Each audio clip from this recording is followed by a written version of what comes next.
Netcasts you love. From people you trust. This is Twit. Bandwidth for Ham Nation is provided by CashFly at CACHEFLY.com. This episode of Ham Nation is brought to you by ICOM. For more information, visit ICOMAmerica.com/HamNation. And by DX Engineering. DX Engineering offers practically everything you need to outfit your shack, plus the fastest shipping in the industry. In-stock items ship the same day, Monday through Friday until 10 p.m. Eastern.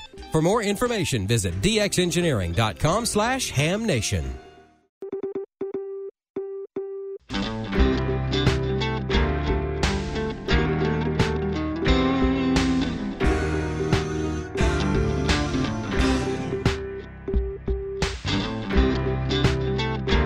This is Ham Nation, episode 178 for January 7th, 2015. Happy 2015. Hi, and welcome to the first episode of Ham Nation in 2015. It's good to be back with you again after a good long break there. We had off 2 weeks at the end of December there and got through Christmas in January, and I think everyone survived. And Bob and Gordo are not going to be here this week because they're at CES, but we'll make it up. We've got Don Wilbanks here. Hi, Don. Hey, what's happening? Yeah, Happy New Year to everybody. Yeah, we're back after 2 weeks, and it's getting to be Hamfest season down here. We've got the Hammond, Louisiana Hamfest coming up on the 17th of this month. That is just north of New Orleans, a good little Hamfest. And then the week after that, hoping to make it up to the Jackson, Mississippi Hamfest with you, George. Oh, great. I didn't know if you were coming or not, but yeah, we're looking forward to that. We've already got a table reserved there, Don, so if you need a place to park it for a little while, we've got you covered. Awesome. Planning on it. Cool. And we've got Val with us again tonight. Val, it's good to see you. How are things up in your neck of the woods tonight? Cold. Very, very cold. It's currently -6 right now. And with the wind chill, it's -11. So the -6 is actually the temperature. So I hope everybody had a good Christmas and a good New Year's. I know I did. One of my favorite gifts, which I'm coming in handy now, is I have a heated coat. It's got coils inside, and it keeps me nice and warm. It's got a rechargeable battery. Man, I love that thing. Wow. Never heard of that. I guess we wouldn't have those down here. Well, and we've also got another special guest that's going to be with us a little later in the show. But, Tim, why don't you go ahead and say hello to us real quick now? Hey, hello, Ham Nation. It's the Happy New Year 2015 version, and we're here in Talmadge, Ohio at DX Engineering this evening. We're really excited about being a part of the first show of 2015, and so great to see you, Val, and Dawn. Very excited that it's staying a little warmer down there, and George, can't wait to see the smoke and solder this week. Okay, Tim. Well, we're mighty glad to have you with us tonight, and we'll be getting back with you in just a little bit and see what's going on so many different fronts there. Well, you know, normally this is the part of the show where we have Gordo's short shots, but Gordo's not with us this week. He and Bob are both at CES in Vegas. And, you know, I don't know what it would be like to be with both of them at once in Vegas, but it's got to be kind of scary. But Gordo's going to have a full report for us next week. He's going to have his short shots that he did at CES. So we're looking forward to that. But since he's not here, I'll tell you what, let's just play a quick round of what I did on my Christmas vacation. Don, why don't you go first? All right. Well, it was a low-key Christmas for me. It was weird having so many days off. You know, had a bunch of short weeks and everything, so that was enjoyable. It was low-key. We did Christmas on the property. Of course, we live on kind of a family compound, more or less. We're on 10 acres, and we've got our house, my mother and father-in-law's house, my brother-in-law and sister-in-law and their kids' house, and then my wife's uncle's house here on our 10 acres. And then the 10 acres right next to us is another of her uncles and his 3 kids and their families. So we have the family compound. So it makes it really convenient for Christmas and New Year's because everybody is right here pretty much within walking or golf cart distance or whatever you want to do. And so that's pretty much what we did for Christmas and New Year's. New Year's was again, very low key. We walked over to my brother-in-law's house and had a huge bonfire out in the back where I smoked a couple of good cigars, drank some halfway decent scotch, and lit fireworks with my son. So it was a fun time. Got to do a little bit of ham radio stuff in there as well, and it was a great time with family. George, back to you. Oh, that's great, Don. Yeah, it sounds like the perfect Mississippi holiday there, and I know the weather wasn't really that bad either back then. Well, Val, what did you do for Christmas? I know you were just talking about that nice warm coat you've got there. Yeah, that's one of my favorite Christmas presents. But I did get a ring over the since I last saw you guys. I know Bob showed that to you. So Jerry and I are officially engaged. No date set. We had my kids come down for the holidays. I just made a Christmas dinner, and New Year's we had fun. Jerry and I went with a bunch of friends to a casino that we like to stay overnight at. And one thing I did get in the mail this Christmas, Tim Duffy, I just want to let you know, I'm going to start to give you a run for your money. I got my first plaque in the mail. I did win a world plaque, but I haven't got that yet. But my USA for WPX sideband, thanks to the help, obviously, in part due to WB9Z and T9K, or N9TK. Sorry, Jim. So that was my first USA plaque. So I can't wait to start a wall. But, it was great. It was a great holiday. The weather was perfect. It was like in the 40s here. It was beautiful weather. It was a green Christmas here in Illinois. So over to you, George. Oh, thanks, Val. That sounds like a lot of fun there. And congratulations to you and Jerry both. I just stayed at home for the most part here. I had my son and his kids and wife and my other kids here. So we had the house full of kids and grandkids through most of the holidays, had a great time. A lot of visiting. My two grandsons, they are like 8 and 3. And they did wrestling, and I recorded it and then put in the sound effects. We have to have sound effects in our videos, so that was a lot of fun. And I did a little ham activity, and that's got something to do with this photo of the ISS behind me here tonight, but we'll talk about that a little bit later on. Well, Don, we're going to go up to Newsline first here, but before we do, have you heard from Bill Pasternak recently? As a matter of fact, I talked to Bill today. Bill is still in the hospital, suffering with, I think, a broken rib, and he's got some other issues as well. Of course, Bill is up in age.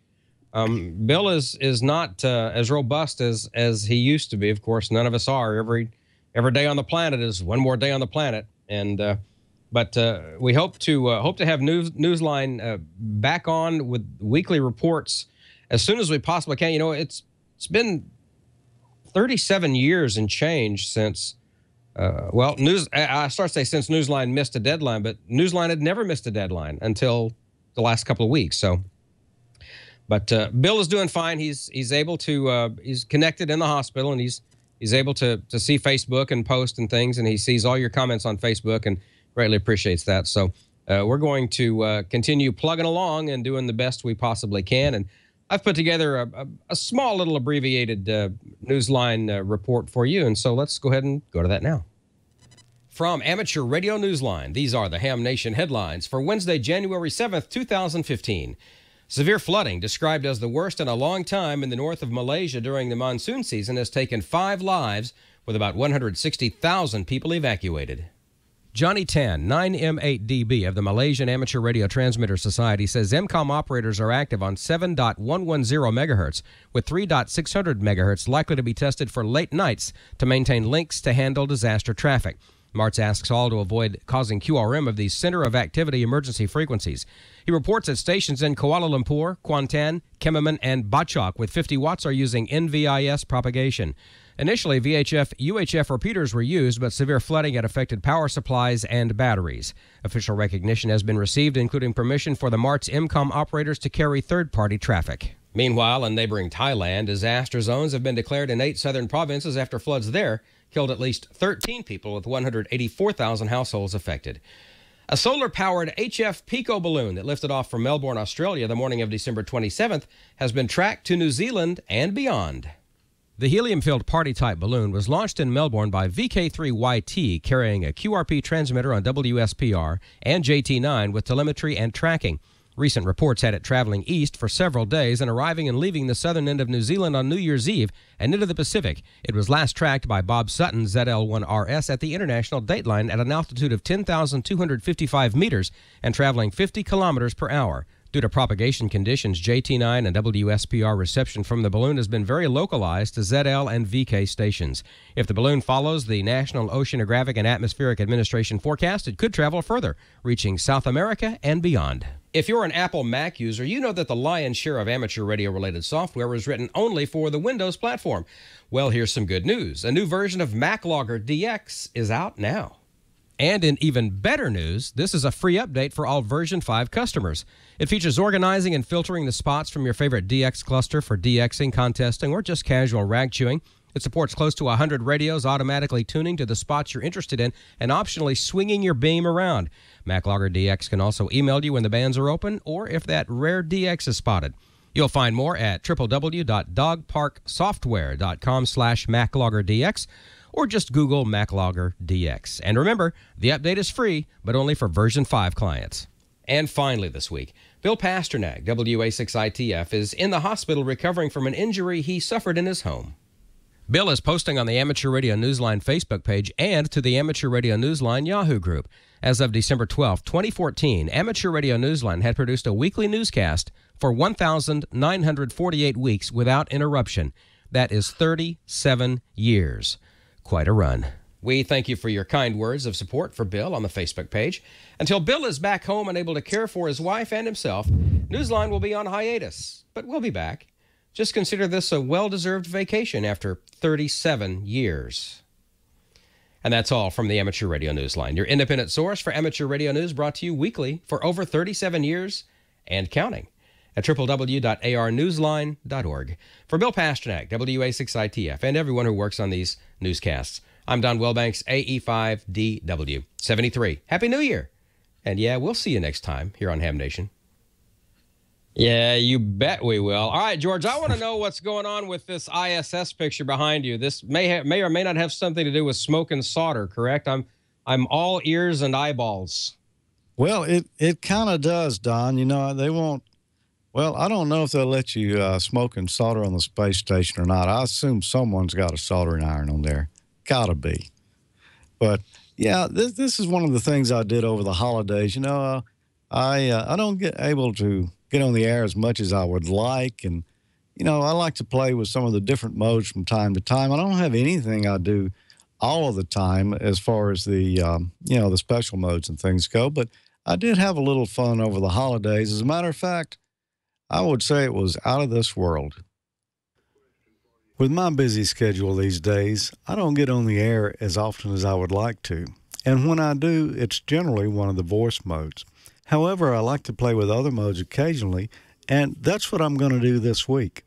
You know, I haven't tried slow scan television in several years now, and when I saw that the ISS was going to be doing slow scan TV on December 18th and 20th over the holidays, I thought this is an excellent opportunity. I'm going to give it a try. Typically, you'd have a setup like this where there's a cable between the speaker output of a radio and the sound card line input on a computer, and you would run SSTV software on the computer. Well, this kind of being a one-shot deal, 2 shots at the best, I decided to do it a little bit different. Rather than trying to decode the signal direct off the air, I thought it might be best to record it with some good quality software, and then I could play it back and attempt decoding as many times as I needed, because there were only going to be 2 passes over my location, and just in case I didn't get it right the first shot, I could try multiple times. So follow me now on my journey to decode the slow scan television from the International Space Station.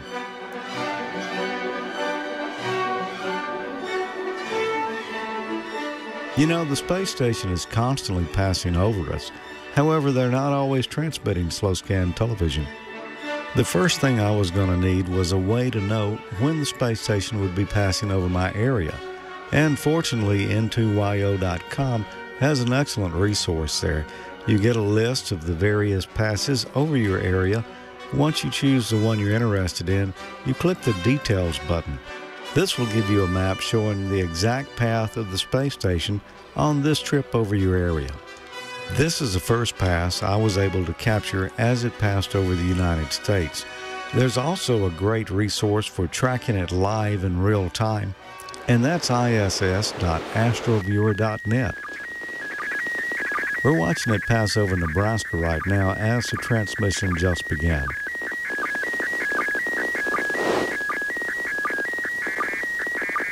Here's what we're seeing on the waveform in our audio editing program. You can see those little spikes in there. That's the noise that we're hearing. I'm not going to make you watch the whole thing, so here's a little bit further in it. Near the end, you can see that the noise started picking up, and I thought we were going to lose the signal. It took a couple of good fades there and the noise covered it up, but then the signal returned and came in fairly clean again.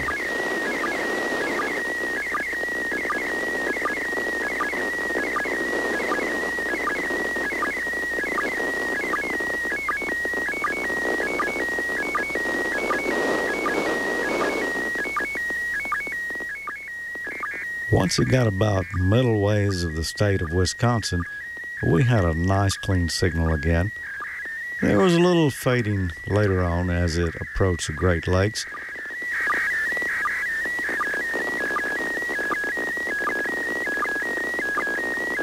You'll notice that the pattern of the tones are changing. In a minute, we'll see that that actually coincides with the video that's being sent. Once we neared the border, I was afraid that we had lost the signal altogether. However, it came back in and we were able to finish capturing the transmission. And right as we approached the Great Lakes, that's the end of the transmission.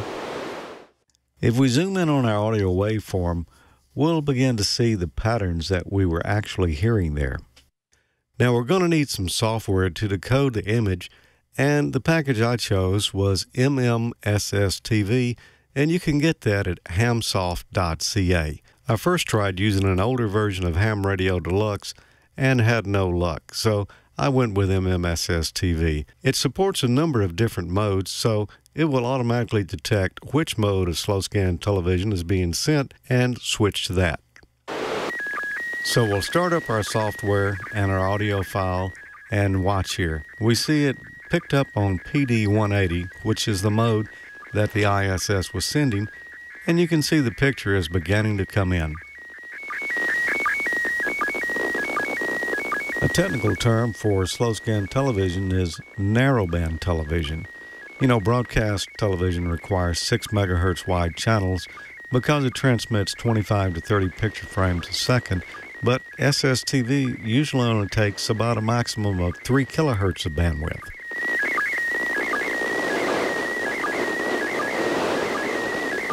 Now you can hear a little bit of static in there. That will show up as snow or lines in the picture. Slow scan television is much slower than normal television. It usually takes about 8 seconds to a couple of minutes for an image. These took around 3 minutes. Over here is the waveform and a waterfall display of the audio as it comes in.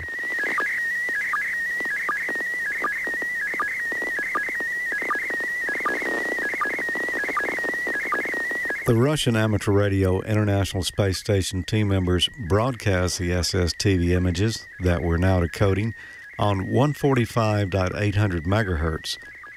They had a 3-minute off period between transmissions. SSTV normally operates on voice frequencies, so amateurs use it on HF, VHF, and UHF. And it looks like we've got about half of our picture now.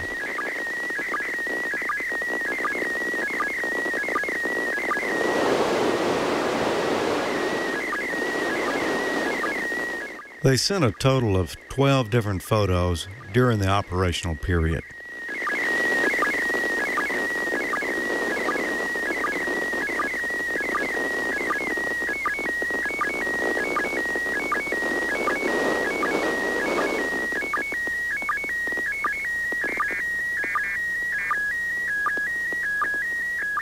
Now you notice the change in the tone there. The image is off the stamp now, and there's a lot more black in there. And now comes the title, and you can hear the tones change again. The concept of slow scan television was introduced by Copthorne MacDonald in 1957, and the first live tests were performed on the 11-meter ham band, which was later given to the CB service in the U.S.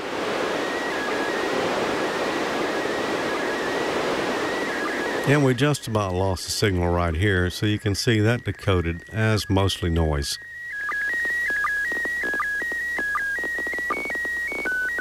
And there's the end of the picture. So let's take a look at what we got. We can click the Image Adjust button, and that brings up this window here where we can apply noise filters. And these seem to help considerably. There's the M9 noise reduction. Here's with it off, so you can see it's cleaning up quite a bit of noise.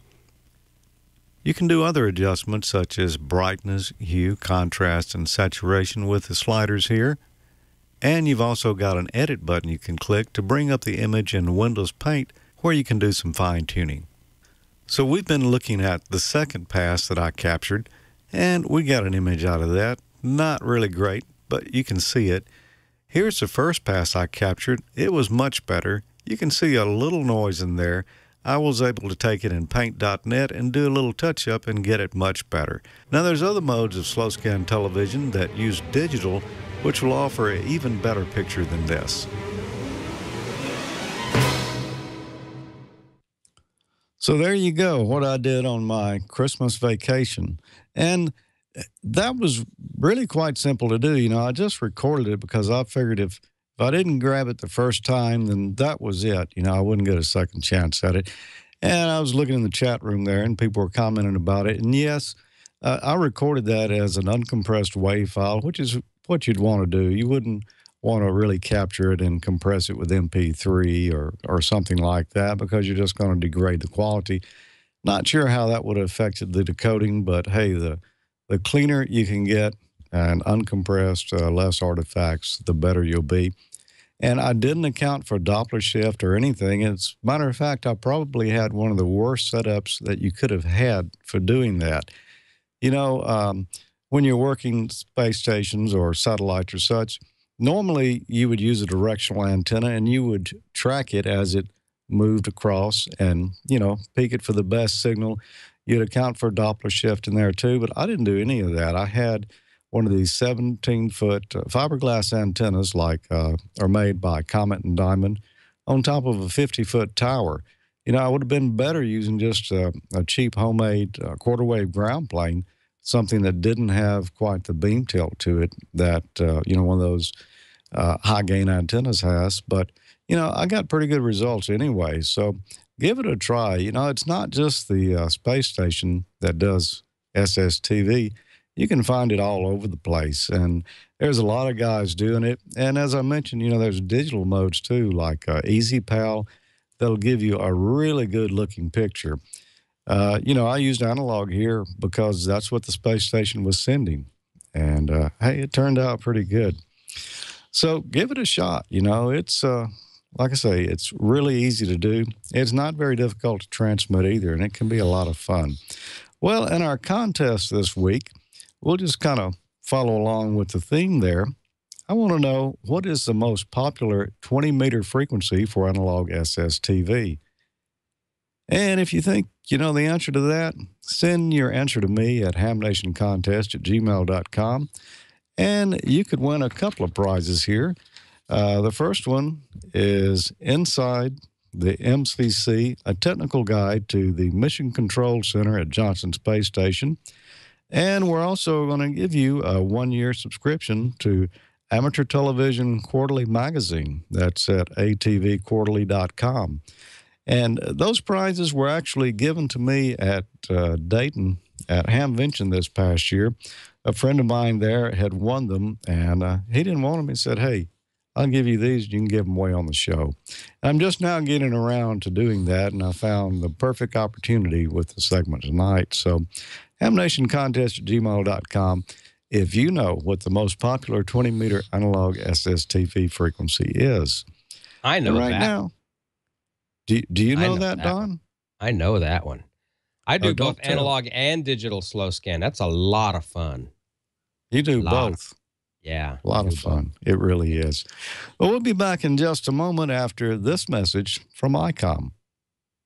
Looking for a new rig that combines time-honored analog functionality with the ability to give you safe, hands-free operation via optional Bluetooth module? Check out ICOM's new IC2730A. This dual-band analog-only mobile has a great interface and enhanced radio features for your next 2-meter, 70-centimeter adventure. ICOM's IC2730A is built military tough and has a large high-contrast display, approximately 1.5 times larger than its predecessor, the IC2720A.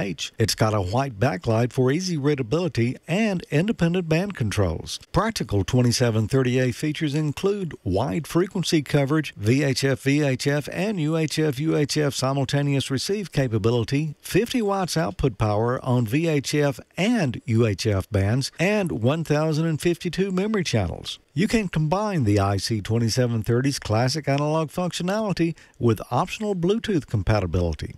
For hands-free and remote control operation, install the optional VS3 Bluetooth headset and UT133 Bluetooth unit. Wirelessly control the radio with 3 programmable buttons plus a push-to-talk button. Make sure you visit ICOMAmerica.com/amateur for more information on the IC2730A dual bander and other great ICOM amateur radio rigs. And you can tune in and enter to win after each episode of Ham Nation. Enter at ICOMAmerica.com/HamNation for the weekly drawing for great ICOM swag prizes like T-shirts and hats. And you can also learn how to win the monthly grand prize drawing of a new radio when you visit ICOMAmerica.com/HamNation. Look there for the official rules. Check out all of ICOM's previous drawing winners. Sign up, good luck, and don't forget to follow ICOM America on Facebook and Twitter.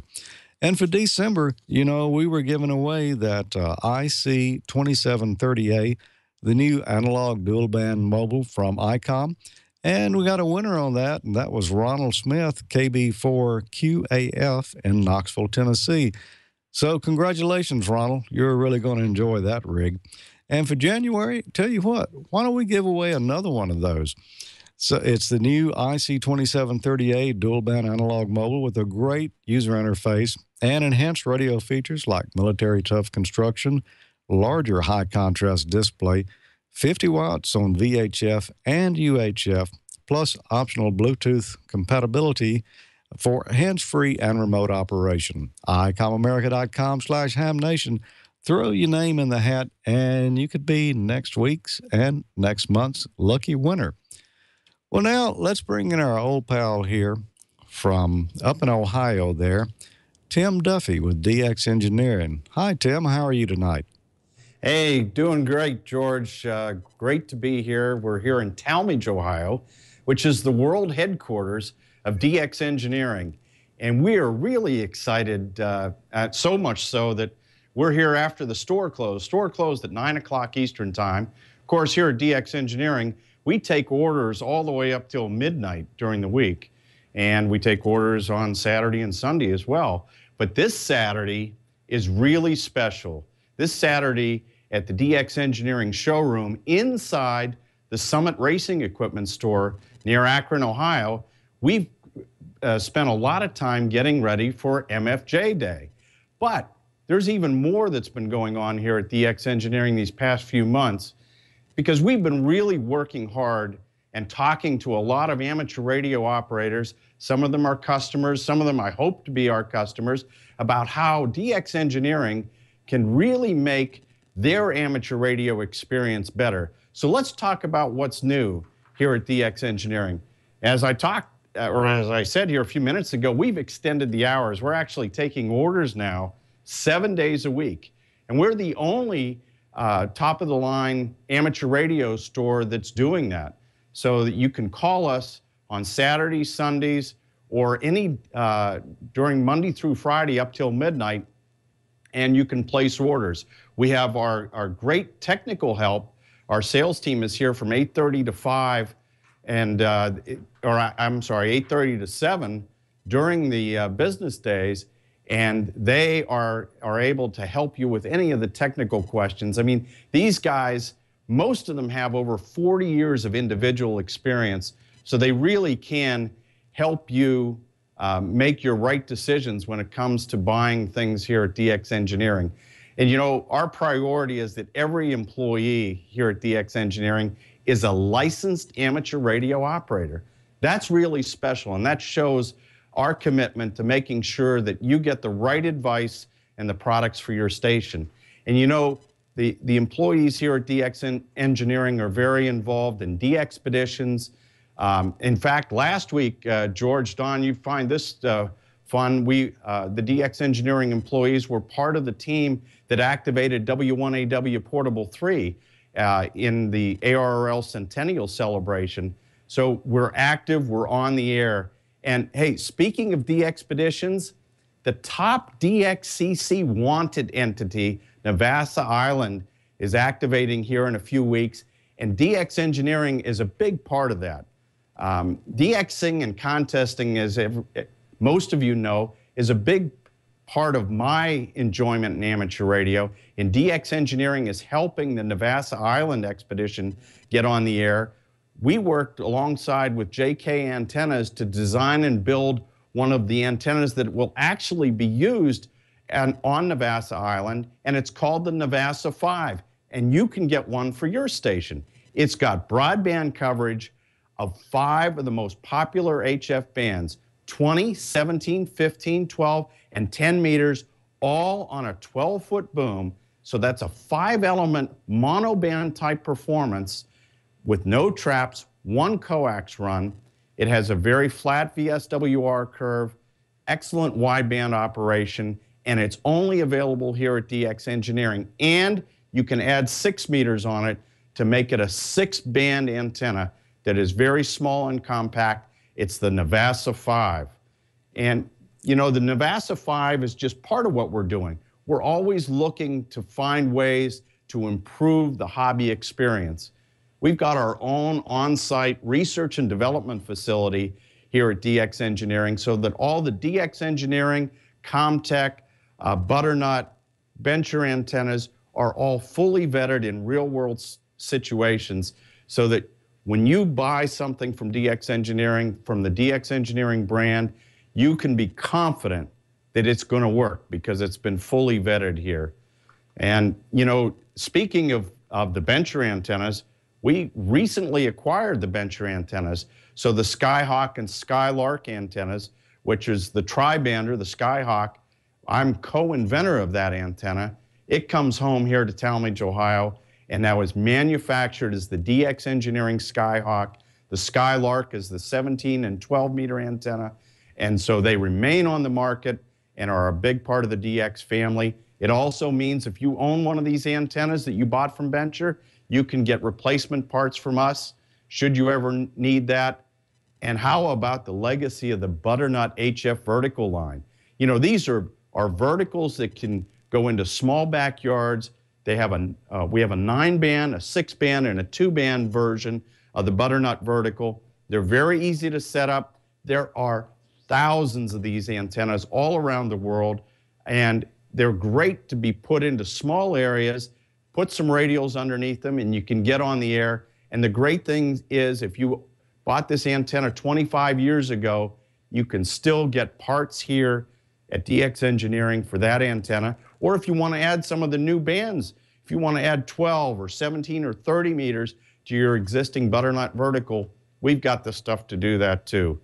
And you know, some of the guys and girls that have been in the hobby for a long time can remember back 5, 10, 15 years ago, you had to go to many different places to find things to outfit your shack. Here at DX Engineering, we're trying to become the one-stop headquarters. I mean, if you want to find Amphenol connectors, you can find them here at DX Engineering. You want to find the Bob Heil handbook? It's here at DX Engineering.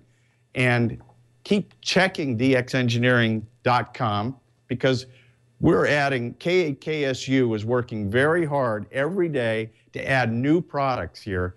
So every day you can find new things that DX Engineering is bringing on, like the Chameleon antenna line. What a great name for an antenna that can be used sort of in a stealth operation, small, tight areas, maybe in an apartment or a condo area, or they can be deployed quickly if you need to do it for MCOM or for temporary use. They're great on field day, and they allow for quick band switching without complicated switchers or jumpers. And we also, as George talked about, the ICOM 2730A, we've got that radio, and it's ready to go. And it's the hottest new radio from ICOM, 50 watts, dual channel capability, so you can listen to multiple VHF or multiple UHF channels all at the same time. It's got Bluetooth in it, and it's just one way that we partner with all of our dealers like ICOM to bring you really cutting-edge technology. And when it comes to value and inventory, we've got inventory.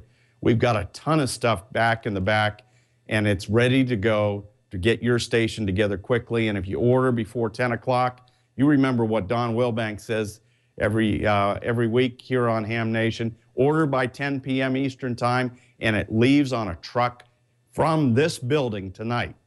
And we have the streamlined shipping process.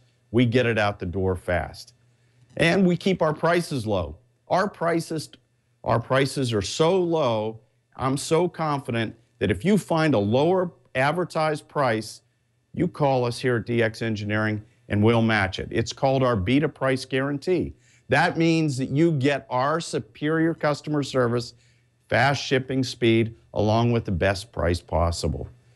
And MFJ Day, this is our first customer appreciation activity day. It's the middle of winter. What better way to spend a Saturday than to come to MFJ Day here at DX Engineering. 9 o'clock in the morning is when the doors open. There's going to be big time deals on open boxes and returned items. Also, if the entire MFJ line, so this is Ameritron, Cushcraft, High Gain, Mirage, Vectronics, all those lines, including MFJ, will be 10% off every one of those products. 10% off here at MFJ Day. But you say, geez, I can't get to Talmadge, Ohio on Saturday. What am I going to do? Well, for everybody, starting at noon Eastern Time on Friday, you too can participate in MFJ Day by getting 10% off of the MFJ lines. Ameritron, Cushcraft, High Gain, Mirage, Vectronics. So if you got some money for Christmas or you want to load up your credit card, now's a great time to do it because you can get a great deal. So Friday, Saturday, and Sunday, you can participate in MFJ Day by getting the same 10% off. But if you want to get those great open box deals, you got to come here to Talmadge, Ohio. It's the best way to start 2015. You'll be hearing a lot about DX Engineering this year, George. We have got more big announcements coming. We're working very hard to really bolster our position in the market and make sure that we're providing everything that hams want. So keep watching Ham Nation and bookmark dxengineering.com and join us on Facebook and Twitter to watch us grow. And I hope those of you that can drive here or fly here for MFJ Day, that you come in, see Martin Jew, K5FLU, and meet me and the rest of the DX Engineering staff here inside the Summit Racing store in Talmadge, Ohio. Oh, thanks, Tim.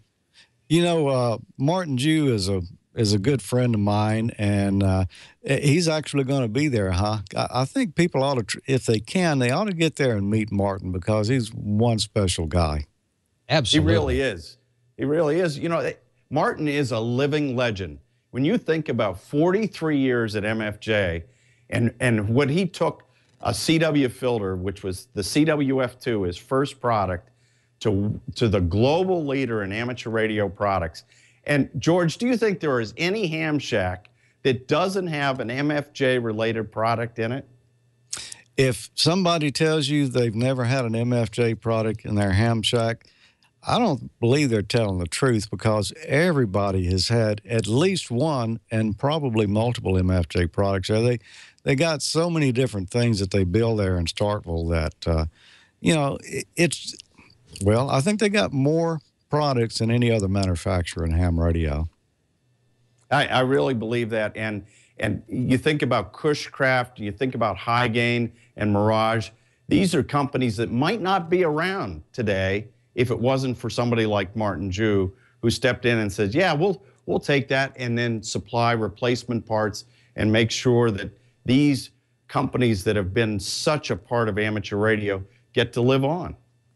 Yeah, and that's very true. You know, he's kept a lot of the legacy lines going there. Even Ameritron, I don't believe that was originally MFJ, and he picked up the company there and has kept it going and has brought new amplifiers in, and or just you know, a lot of stuff there. And if you can make it to Starkville, Mississippi too, check out the factory sometime. But if you're in the Ohio area and can get over to DX Engineering, you certainly want to get by there and see Tim and Martin and everyone there. Well, Tim, I wanted to ask you one thing. You mentioned a moment ago about, you know, y'all operating one of the WA 100. I think I got the call letters wrong, but one of the ARRL's 100th anniversary celebration stations there. Well, you know, that's all like last year's stuff. So what do we do now? You know, and I know the ARRL has gotten asked about that a lot. You know, it was W1AW, and in this case, it was W1AW Portable 3 that we operated over in Pennsylvania. And, you know, the W1AW portables were on from all 50 states and the territories. At George, they made over 3.3 million QSOs, made them on all bands, all modes. Last week, we were on slow scan, we were on AM, we were on FM, we were on PSK 31, and just in Pennsylvania, we made 49,000 QSOs. But the great news is it proved that if you get guys on the air and girls on the air, and you can have a lot of fun. So now it's up to us to just get on the air and call CQ and get back to what we know. So I think that was a great celebration, 3.3 million QSOs, but now we got to get going and get on the air and call CQ and meet some new people. Yeah, I think you're right about that. You know, keep it going. It doesn't have to be a special event or a contest or, you know, some rare DX station to get you on the air. Just get on there, you know, exercise your skills and meet new friends and kind of help further the hobby.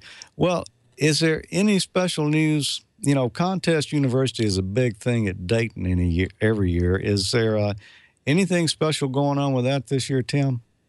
Well, there really is, George. You know, Contest University is now in its 9th year, and you can find out more information by going to contestuniversity.com.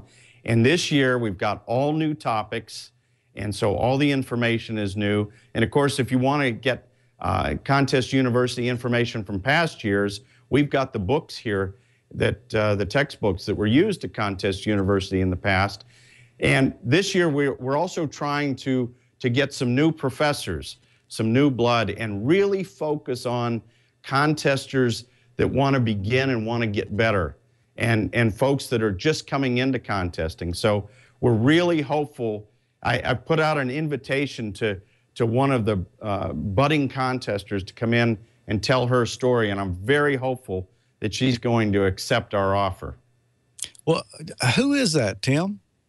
Yeah, I wonder. I wonder. Well, that would be our very own Val, NV9L, who just got her first plaque, and I'm very happy about that.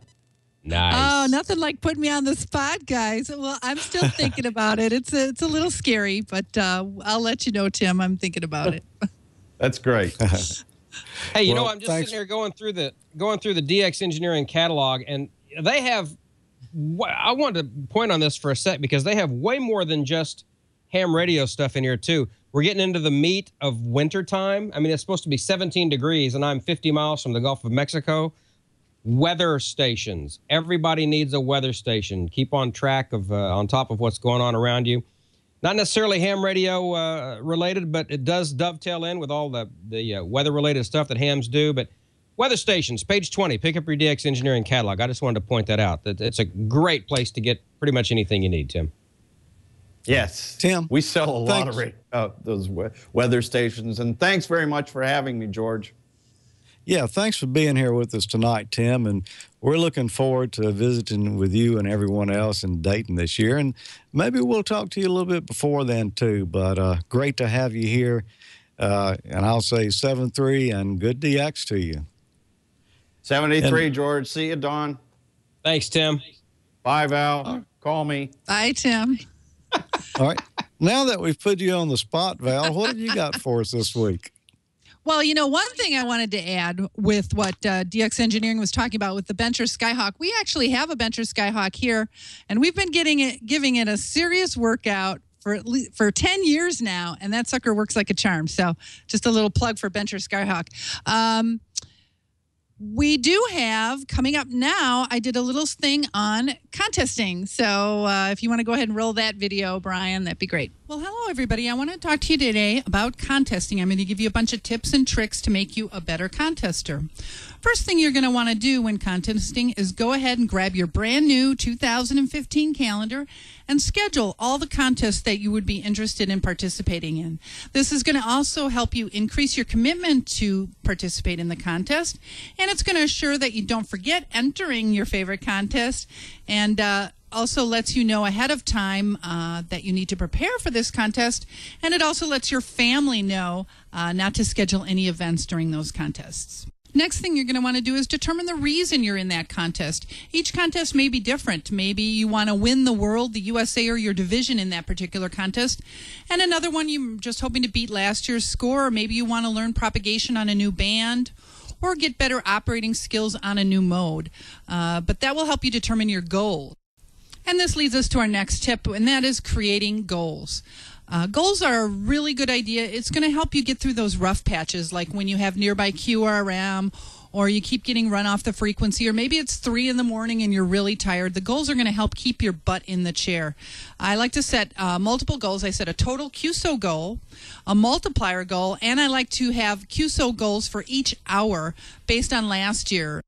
Next thing you're going to want to do is come up with a contesting plan. You're going to want to plan your on and off times. A lot of contests actually require that you take so many hours of off time. You want to try and schedule your band changes and plan for those propagation openings. You may get busy working Europe and forget that there's an opening at this time to Asia. And then last of all, make sure you're ready to change or adjust your plan as conditions obviously may change. Now, this next one is an important step, and that's testing all your equipment. Make sure you test your radios, your rotors, and your antennas. Check the SWR on every band with every antenna that you're going to be using. Make sure your voice keyer is working and you have it all ready to go. Check your macros. Make sure you have the correct messages in there and not last contest's messages. And also check your sound card levels if you're going to be doing RIDI. And you want to make sure your computer is syncing with your radio and your rotors. All right, you're going to want to make sure you do this at least a couple days in advance, and that's make sure your logging software has the latest version, so make sure that's all updated. You're also going to want to update your super check partial file. Now, that's a real handy pop-up window in most contesting software. It gives you call signs. It has active call signs from people who have participated in this contest before. And so say you only get part of the call, it's going to help you fill in those blanks. And make sure that your contesting software finds this latest version or is pointing to this correct latest version that you are uploading. Also, make sure your computer has the correct time. If you want to sync it to the exact time, which is the Whiskey Whiskey Victor site in Colorado, you can do that right off your radio. For those of you who missed it on our Field Day episode last summer, there's actually a clock on your radio. If you go to 10 megahertz exactly, you don't even need a 30-meter antenna to bring it in. It's going to give you the exact time right there on your radio, so you can make sure your computer is synced with the correct time. Next, you're going to want to make sure you read the contest rules for that contest. Many people don't do this, and many a seasoned contester have gotten burned by not reading the rules. You may also find that there's a new category that they added that fits your goals perfectly. Next is station ergonomics, and this is probably one of the biggest keys to being a successful contester and keeping your butt in the chair like we always talk about, and that is to make sure you have a comfortable chair. Try and keep all outside noise to a minimum because that will wear you out, having background noise. Wear comfortable clothing and, if possible, compression socks, which you can get at any local drugstore. Make sure everything you use is within arm's reach, and very important that you take breaks every 3 to 4 hours. A lot of us are aging in this hobby, and it's extremely important to take a break, get up, walk around, even if it's just for a minute or two, to help avoid deep vein thrombosis. I've heard stories of 25-year-olds getting strokes from sitting and playing Xbox too long, and most of us are not 25 anymore. Make sure your radio and computer screen is easy to see and is glare-free. Now, as with everything in life, the only way to get better at something is to practice, practice, practice. Now, if you have a contest coming up where you're going for the win, you're going to want to practice on a smaller contest beforehand. This is going to help you test the ergonomics of your station. It's going to get your CW skills up to speed, and it's going to test your propagation plans, and last, give your equipment a real-time workout. And here's some more contesting tips to make note of. You're going to want to try and be as accurate as possible because a lot of contests will penalize you for any errors in your log. Always have a gray line map that's visible so you can notice any openings to other parts of the world. And always a good idea to join a contesting club. They're a great resource of information and a really good motivator. And if you are going to be using a water bottle, make sure it's one with a lid to keep your equipment safe. Have some cough drops handy nearby in case you need those.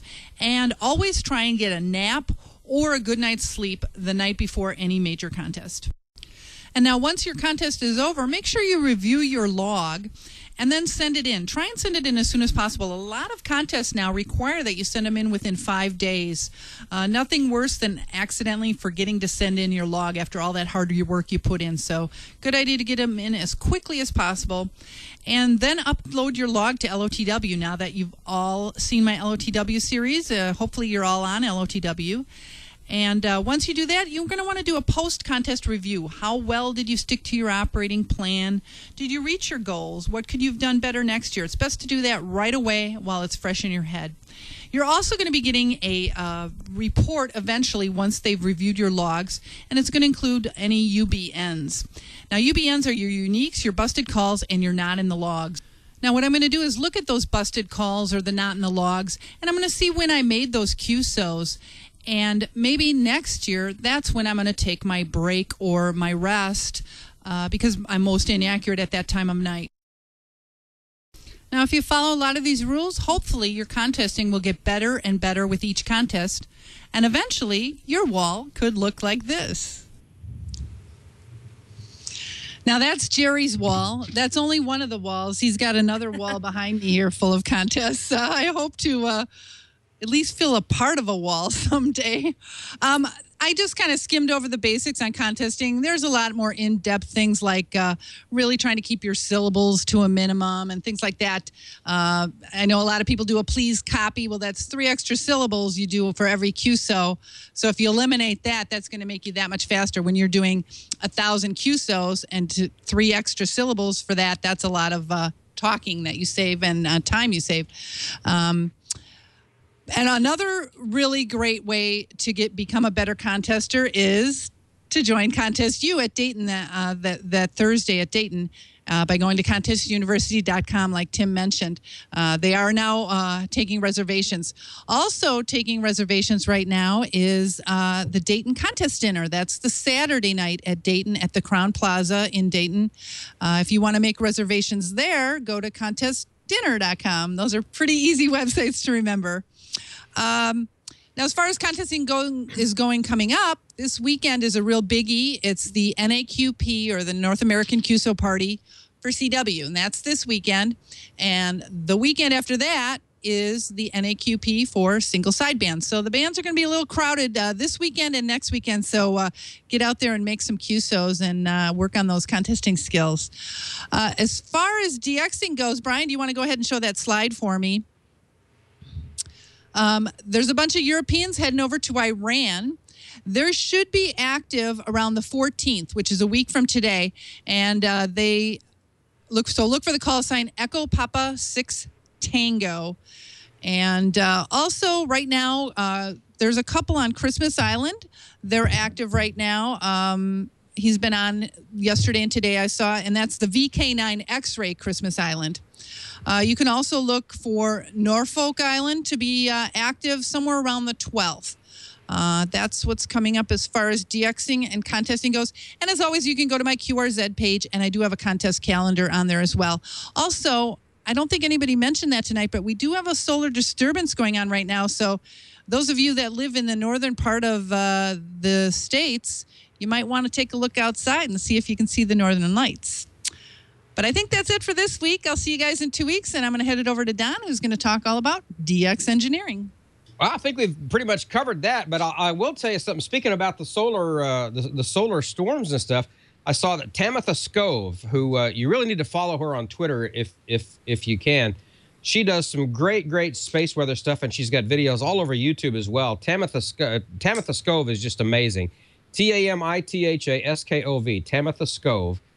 She posted a picture, and we'll check with Amanda here in a minute, of an actual red aurora seen in Colorado from just the other night. So check with Tamitha Scove. You need to follow her if you're into space weather. So we'll check and see if Amanda saw any red aurora.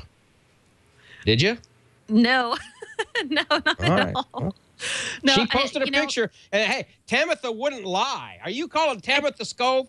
I am not calling Tamitha a liar. I promise. Okay, but you guys, I'm just really. Hey, just I'm just saying that in Colorado, if you're going to see the aurora, you've got to live north of about Boulder, and I'm about 2.5 hours south of Boulder, so probably not going to happen here.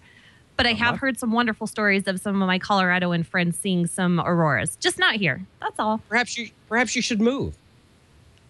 No, I'm not moving up to that kind of urban areas. No, not in this lifetime. Don, the space weather looks pretty clear out here to me right now. I see that. Yeah. What's the solar wind like there? Actually, we got some lunar wind around here, but that's a whole different story. Yeah, kind of chilly. Yeah, a little bit. Hi, Amanda. Hey, how you doing? Happy New Year, everybody, by the way. I was reaching for my horn, and then Don came in there with the Aurora thing, and I thought, uh-oh, I'm going to be put on the hook here real quick. So anyhow, woo, woo, woo, Happy New Year. Speaking of the ISS, hey, George, I got a question for you real quick about that. Someone would like to know about your contact. What day was that you did that for the slow scan TV, if you recall? And also, if the ISS is going right overhead, are you able to see it? I don't think you can see it with the naked eye. You might with a telescope. I'm not a space expert or real big on, the space modes of operation and all. It's just something I saw was going to be there, so I tried it. I think, and I can't remember the dates, it was in the segment, but it was the last day is when I copied it. I believe it was the 20th. Yeah, 18th. Okay. You can, by the way, see the ISS with the naked eye. It looks like a fast-moving star. You can see it. I remember seeing Skylab, actually, when I was a kid. You can see the ISS. I agree. You can. I saw the shuttle one time. Yeah. Yeah, actually, I saw the shuttle split away from the ISS. Jeff and I lived in an apartment at the time, and we climbed out on the balcony and watched it. Most amazing thing I've ever seen. It was so bright. But pay attention. Sometimes your local newspapers also mention the ISS passes, and they are definitely visible to the naked eye. Sometimes 30 seconds, other times 5 minutes when it's dark out and you have clear skies. So pay attention to that for sure. I know I'm a little cramped for time here, so before I get to the other questions, let me just get to a few announcements here. We have a Ham Fest in New Providence. Let's scratch that. Tech Fest in Lawrenceville, Georgia this Saturday. Also, in New Providence, the ARC is celebrating their 50 years in 2015, and they're going to have a special event call sign called N2XJ, you guys. So look for them on the air. Make sure you work them. I'm sure they'll have a special QSL card for that. One more announcement. We have the 43rd annual Midwinter Swap Fest in Waukesha, Wisconsin this Saturday, the 10th. I did hear that. Waukesha. Really? I'm sorry, you guys. Waukesha. I knew I was going to say that wrong. They got roars up there. Yes, they do. I bet they do. And Dave and Cheryl are going to be there, you guys. So make sure if you're around that area, you try to get out there to it. One more announcement. KE0CPH Josh just got his ticket in the last 2 weeks. That's the only announcement for tickets I got, but good job. All right. Nice. And we're going to look forward to Quartz Fest with Gordo. I know a lot of you guys try to get out there for that. And he has some exciting news. And you guys look forward to the Burning Sand Ham. That's all I'm going to say about it. There's going to be more information about it. Just a little bit to get you excited there. Anyhow, some more questions. Val, we know that there's DX spotting. We see it all the time. Sometimes in the comments, you see FB op. What does that mean? FB is fine business, and then the up is just letting him know that he's listening up, usually 5 to 10 kilohertz. Okay. So the FB just means fine business. Fine business, excellent. Yeah. Okay. All right. You see that a lot in the comments, and people have been like, what does that mean? So thanks a lot, Val, and appreciate that. And also, you were mentioning all of the contesting and uploading your logs, making sure that you upload them to LOTW. Now, there are times when you have to submit that as a Cabrillo log. Is that correct? That's right. For most contests, the uploading to LOTW was just a wish or a want, but you don't have to do that. You have to upload your logs to the contest robot. There's going to be some kind of email. You're going to find that in your contest rules. They're going to want it in a Cabrillo log. And your contesting software, when you go up to File and hit Export, it's going to give you the option to export it as an ADIF file or a Cabrillo log. So you can go ahead and do that, and then just email that to the contest robot. And then they'll let you know if there's any errors in it. You'll get a response usually immediately if there's any kind of errors in the report, and they ask you to fix them. And then you can resubmit it again, and then you should get you're good to go. And sometimes they can take a good 10 to 12 months before you get a notice back that they've checked your logs with your UBNs. So it does take a while to get your results, but they'll let you know right away if there's an error in that Cabrillo log normally. Very good. Okay, and I have one more question, and that's for you, Mr. Don. And nobody you know has asked this question, by the way. No, I'm just kidding. It was Ray. N9JA wanted to know, since you have now lost your Solera, what are you doing for a mobile rig, and are you operating HF at all there? No, I'm not. I still have the Jeep. The Jeep is up for sale, though. I just got it fixed, so we're going to sell that pretty soon. I have a 2001 Firebird, and there's not a whole lot of room to put a radio in there, and most of the body on that is fiberglass. The only thing that is steel is the hood is steel and the two rear fenders are steel, but the hatch, the roof, the front fenders, and the doors are all composite. So unless I go with the VHF, UHF, through glass antenna, which is a possibility, I could probably do mobile, but there's just not a whole lot of room in there. It's like trying to put a radio in a Corvette almost.